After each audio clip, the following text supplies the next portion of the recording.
Most people don't realize this. The person who hurt them the most may have studied them better than anyone else ever has. They didn't force anything. They didn't rush the connection. There was no obvious pressure. The victim walked in willingly, and that is what makes narcissistic manipulation so powerful. It doesn't feel like control at first. It feels like recognition. This is not a story about love. It is a story about control, about how intelligent, kind, emotionally aware people end up in relationships that slowly erase them. This is the psychology of narcissistic manipulation and why the human mind often fails to see it until it is too late. Narcissists rarely appear dangerous at the beginning. They don't arrive with warning signs or cruelty. Instead, they appear confident, charming, and emotionally intense. They listen closely. They remember details. They make the other person feel deeply seen and understood. This attention feels rare. It feels special. And it feels intentional because it is.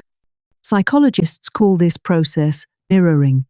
The narcissist reflects back a person's values, dreams, interests, and even their wounds.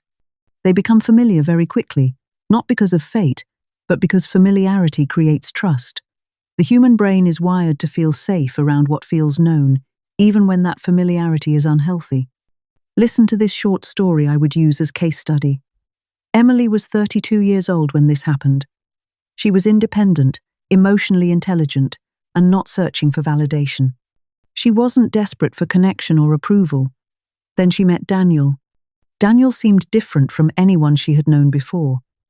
He asked questions no one had ever asked her. He remembered small details she forgot she had shared. Within weeks, he felt strangely familiar, almost as if he had always been there.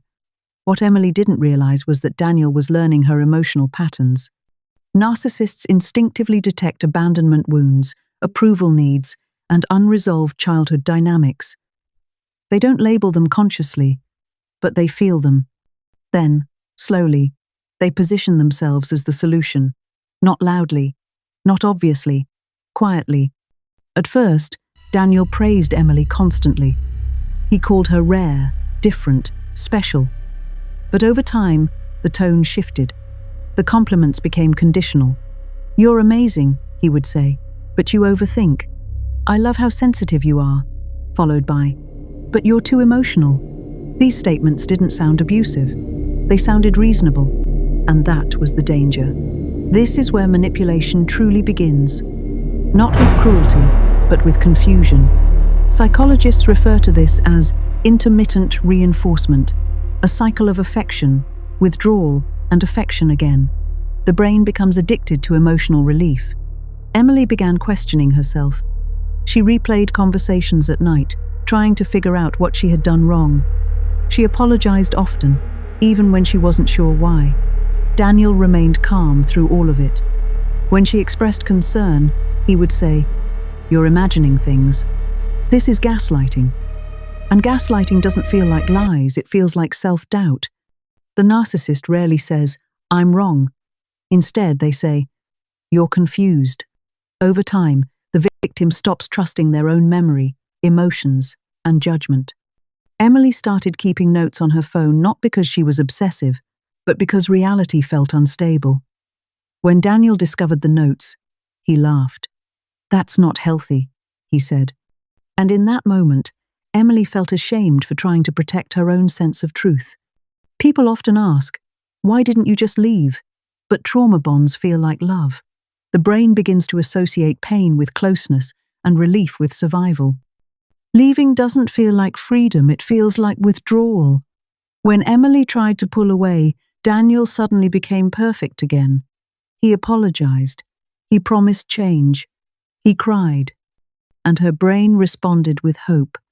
But narcissistic supply never lasts. Eventually, control replaces charm. Criticism becomes constant. Affection becomes conditional. Emily stopped recognizing herself. Her confidence faded. Her world grew smaller. Daniel, meanwhile, remained calm, unchanged. The truth is this: narcissists don't seek partners. They seek regulation, someone to stabilize their fragile self-image. someone to absorb blame, someone to control. Emily left after 2 years, not because she stopped loving him, but because she remembered herself. If you've lived through something like this, it wasn't weakness, it was human psychology, and awareness is how the cycle ends. Because the most dangerous manipulation isn't obvious. It's the kind that feels like love.